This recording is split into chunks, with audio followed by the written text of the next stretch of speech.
My name is Caitlin Wilson. I work as a nurse at St. Mary's Children's Hospital.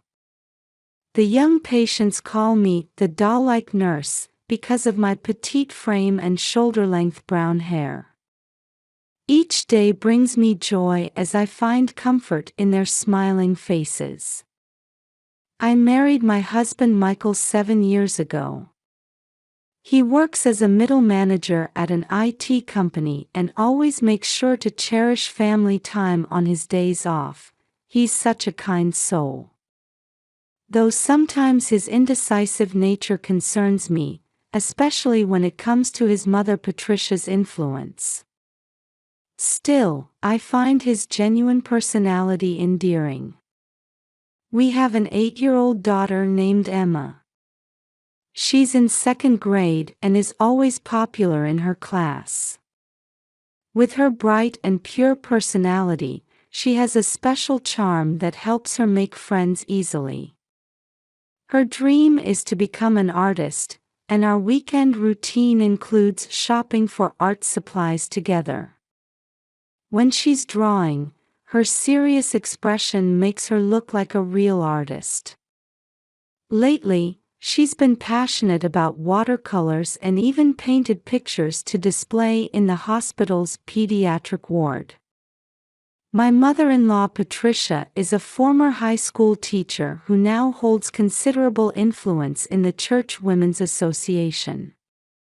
She always carries herself with elegance, with her trademark Chanel suits. While she's outwardly kind to me, I sometimes catch a glimpse in her eyes that seems to say, "You're not good enough for my son." This look becomes particularly cold when the topic of my profession comes up. On the other hand, my father-in-law George is an active lawyer. He has a fair and rational personality and values family harmony above all else. Recently, he seems to have some doubts about Patricia's behavior, though he never voices them openly. His gentle gaze, always showing concern for our family, never fails to warm my heart. And then there's my sister-in-law Melissa, Patricia's biological daughter and a full-time homemaker. She leads a wealthy married life and is active as a social media influencer. As a mother of 3 children, Melissa constantly shares her perfect family life online. She's truly Patricia's pride and joy. She's often brought up as my complete opposite. Our family meets once a month for Sunday brunch after church service. Each time, Emma clings to her grandmother Patricia, who shows kindness to her granddaughter. The scene at the cafe on Newbury Street, with Patricia gently praising Emma's drawings, was picture-perfect.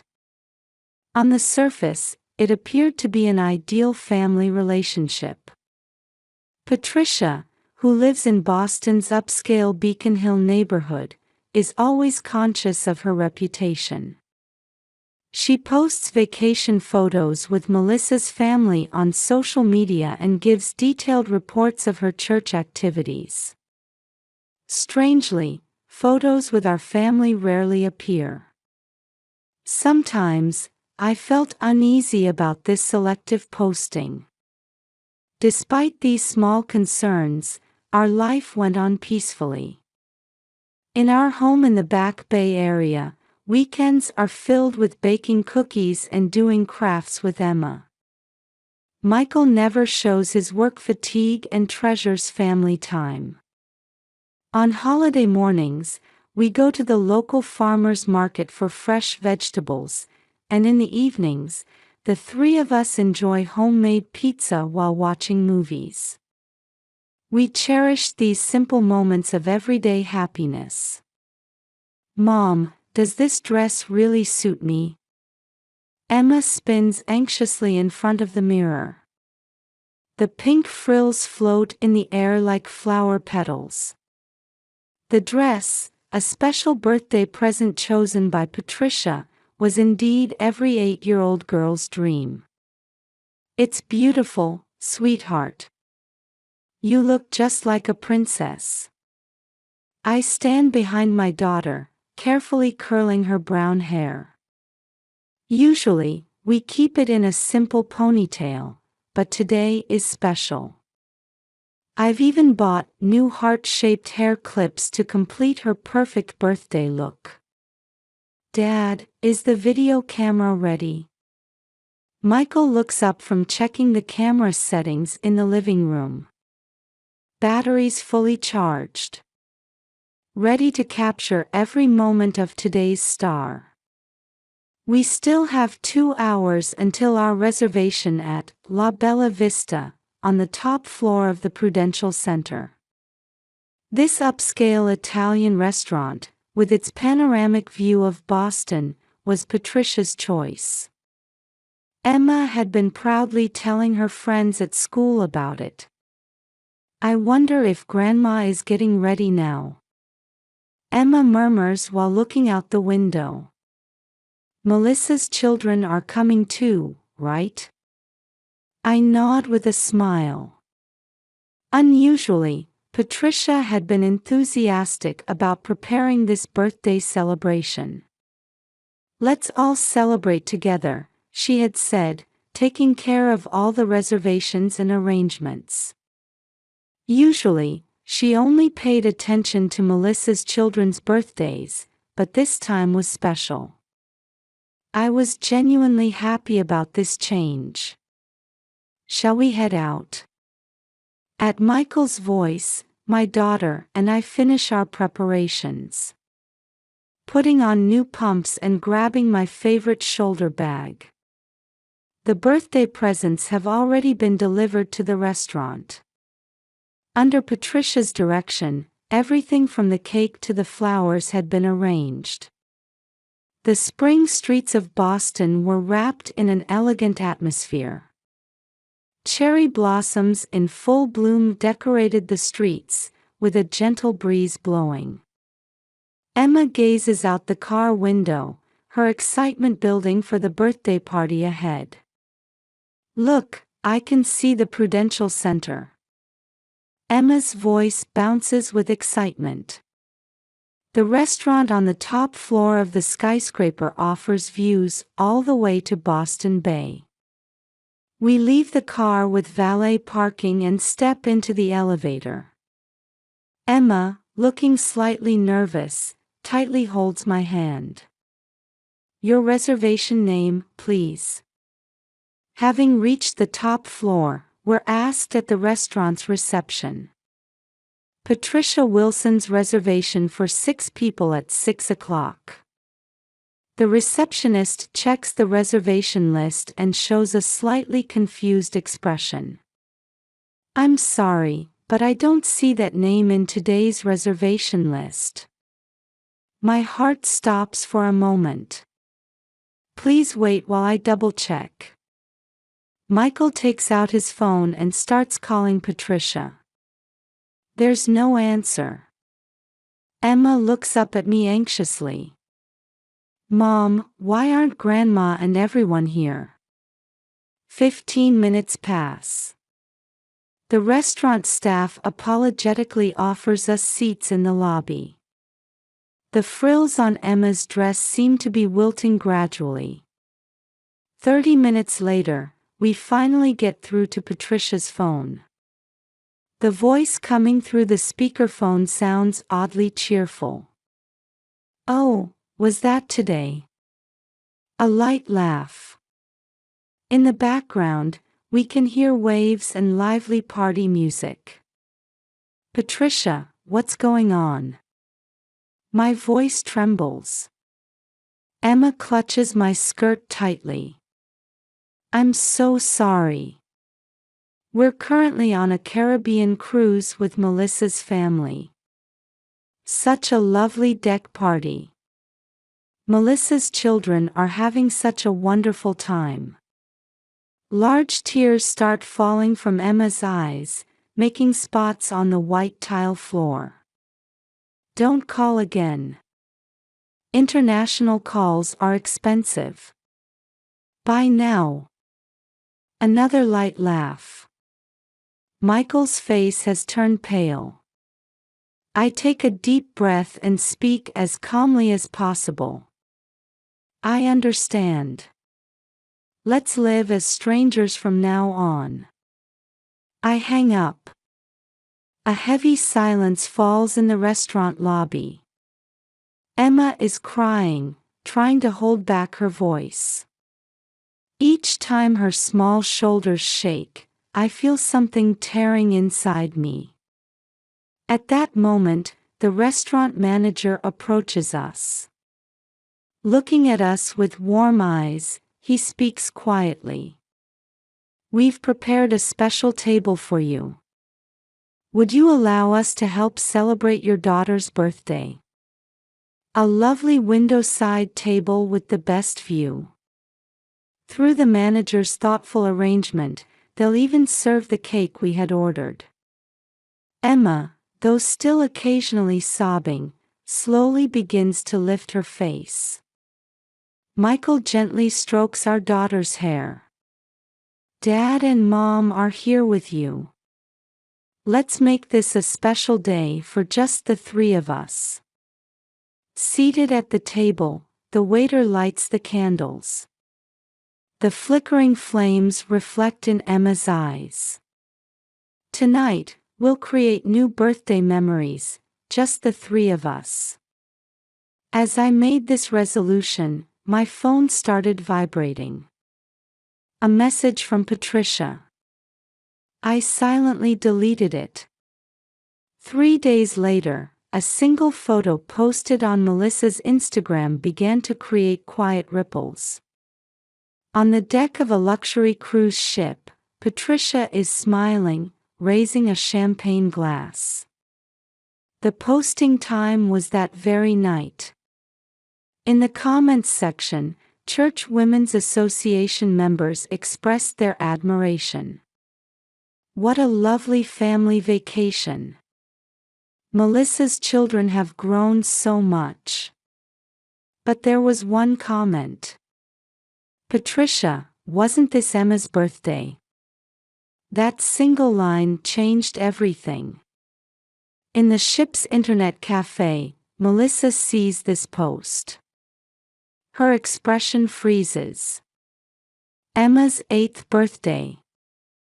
The special day of Caitlin's only daughter, who was like a sister to her.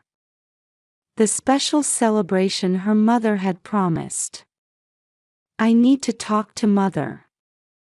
Melissa runs through the cruise ship's corridor. In the luxurious ship's bar, Patricia was chatting with new friends.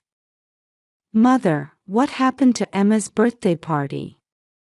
Patricia's smile clouds for a moment. Oh, them. Caitlin will understand. We had more important plans. More important plans? Melissa's voice trembles. More important than deliberately ruining an 8-year-old girl's birthday. Other guests begin to notice the scene. Melissa, this is a public place, Patricia admonishes in a low voice. Think of appearances. Appearances. Tears overflow from Melissa's eyes. Mother, does this mean you could do the same thing to my children? Are you capable of breaking promises so easily when it's inconvenient? On the top deck of the luxury cruise ship, against the backdrop of gentle Caribbean waves, a fierce argument between mother and daughter echoes. Passengers with smartphones discreetly record the scene. Melissa, calm down. No, I can't stay quiet anymore, Melissa says with a shaking voice. Mother, you've cruelly hurt Caitlin's daughter, who's like my sister. This can never be forgiven. Those people.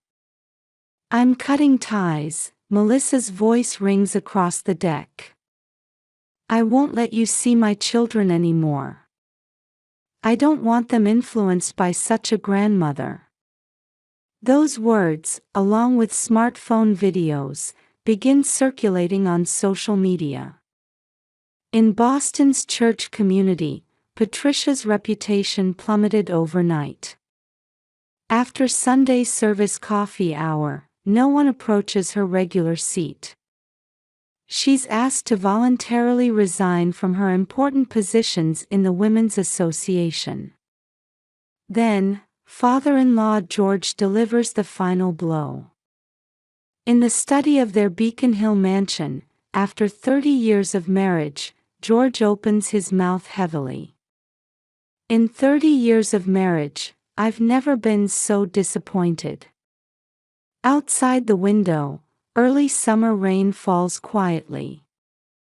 It was just a prank, Patricia attempts to excuse herself. You're overreacting. A prank? George's voice rumbles low, deliberately crushing an 8-year-old child's heart. On the desk lies a stack of divorce papers, prepared by George's lawyer colleagues. George, you must be joking. Patricia's voice rises. Think of our social standing. That's precisely the problem, George stands up. You've become so obsessed with others' opinions that you've lost sight of what truly matters. The rain grows stronger. If you won't apologize, sign these. The property division won't be unfavorable to you. The blood drains from Patricia's face. Divorce. Property division. Her position in the church, her reputation in society, everything crumbling away. The cruise ship was forced to return to port early. Upon return, Patricia was met with cold stares. Former friends began avoiding her. Melissa's final message read, "Mother, your actions betrayed our entire family. Even I, your own daughter, can no longer trust you. Please reflect deeply on this." In a room of the mansion, Patricia finally realizes the weight of her actions. A life spent pursuing perfection. Family love distorted by the need to control. And an irreversible mistake. In her trembling fingers, she holds a pen to write a letter. Every morning, letters from Patricia arrive in our mailbox. Apologies written in careful handwriting on expensive white stationery. Sometimes accompanied by luxury brand packages or Emma's favorite art supplies. However, none were opened, all returned. We politely declined even delivery attempts. On Emma's desk, unfinished drawings pile up.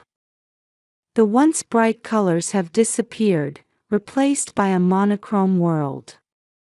The school art competition entry form lies torn and discarded.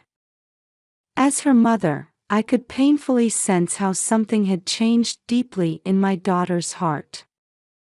I don't want to see Grandma anymore. One night, Emma whispered in bed. While lying beside her, I gently stroke her back. Feeling her shoulders trembling slightly, I find myself in an almost prayer-like state. No one will force you until you're ready, Emma. It's okay, Mom and Dad are here with you. The next morning, while working in St. Mary's Children's Hospital's pediatric ward, I receive a call from reception. Patricia is waiting with a large bouquet.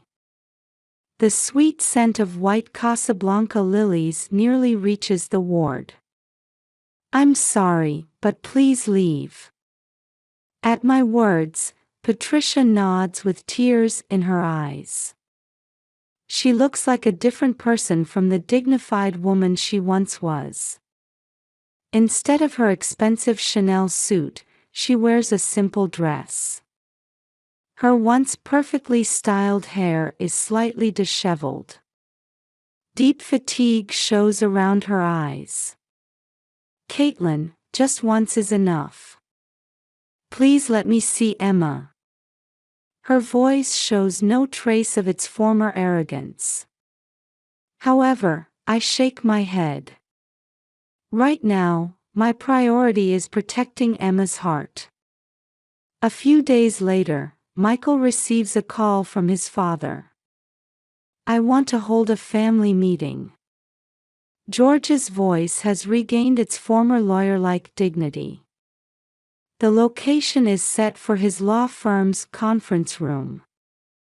All adults except Emma are requested to attend. We quietly take our seats around the heavy mahogany conference table. Outside, the windows lined with Boston skyscrapers, early summer sunlight pours down. A tense atmosphere fills the conference room. "Today, I want Patricia to speak." The meeting begins with George's words. Melissa is present but won't look at her mother. On her table lies her smartphone, having deleted all social media posts. Patricia opens a prepared script with trembling hands. However, without looking at it, she slowly begins to speak.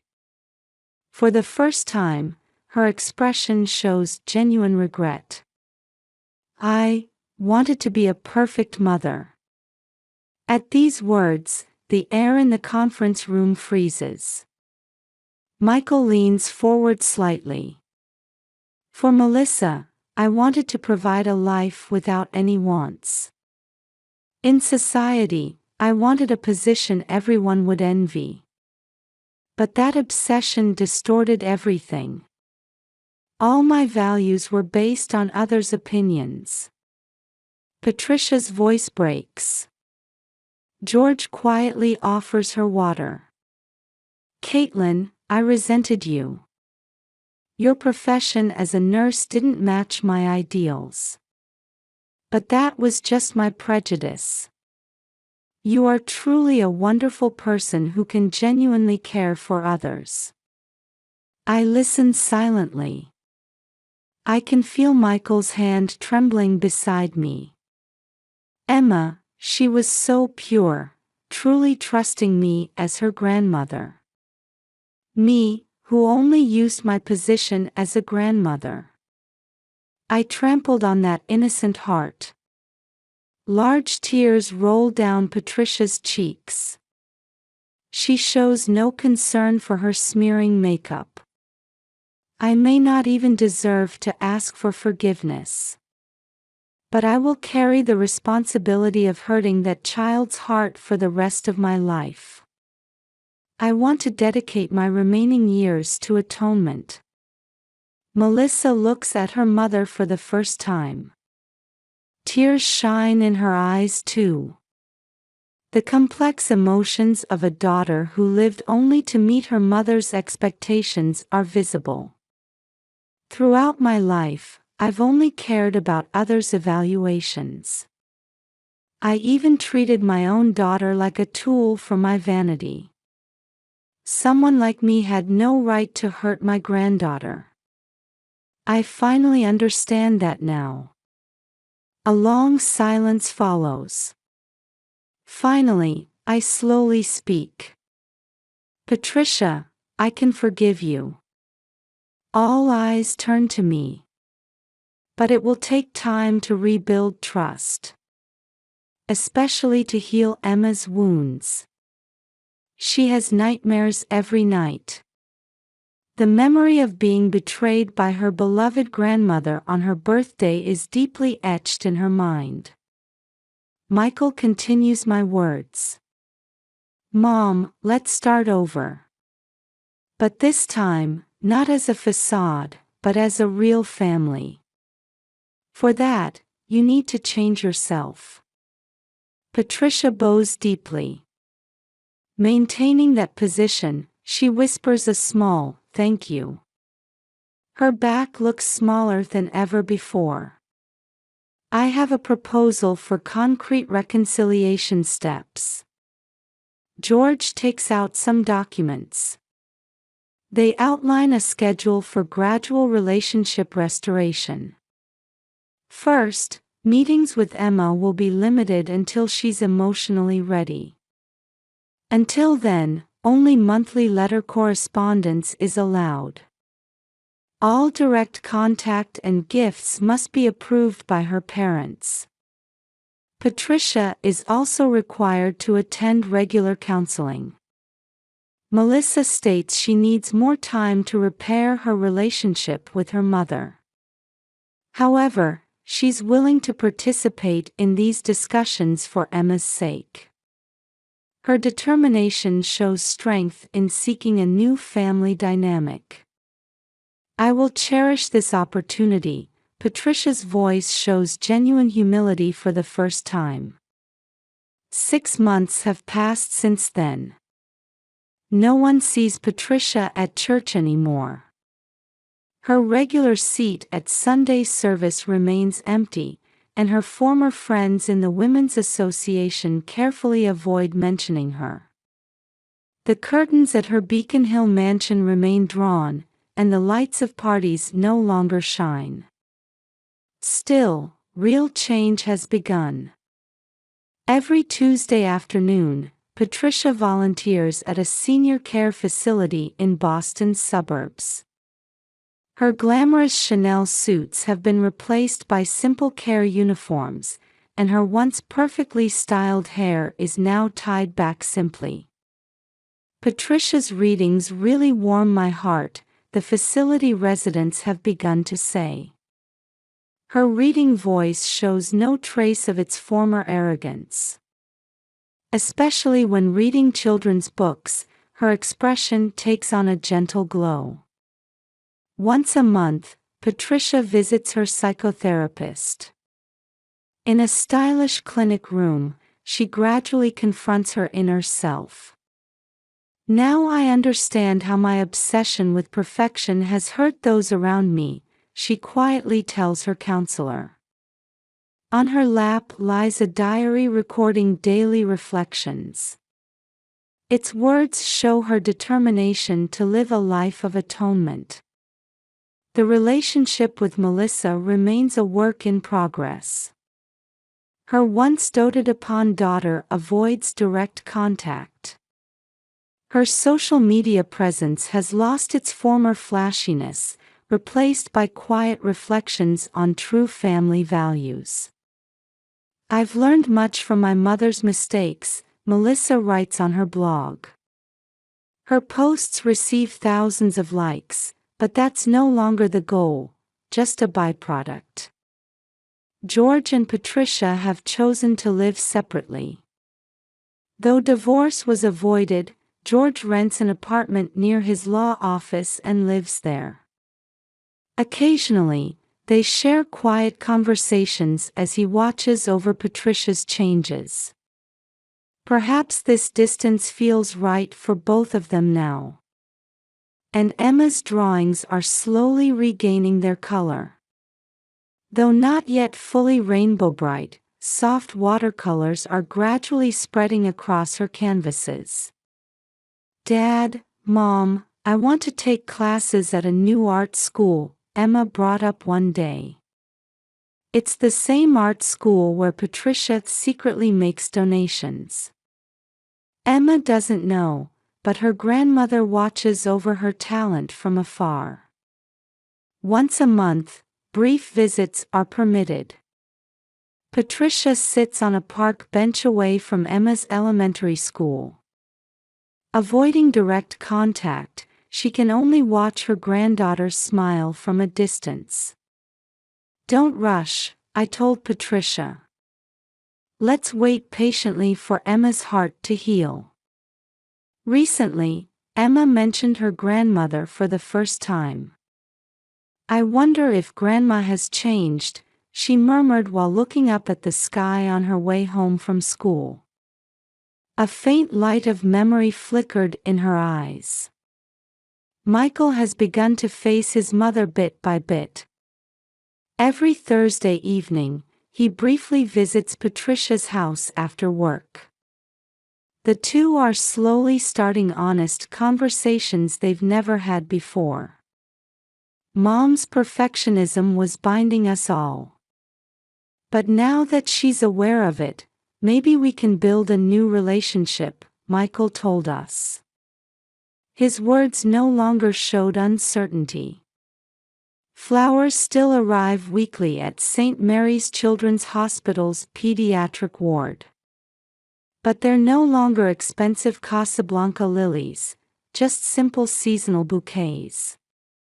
Though there's no sender's name, Patricia's change is evident in the choice of flowers. A new sketchbook sits on Emma's desk. On its cover, she's drawn a small rainbow symbol, the logo of her new art class.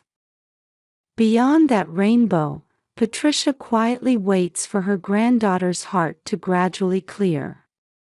Maybe there's no such thing as a perfect family, I told Michael one night.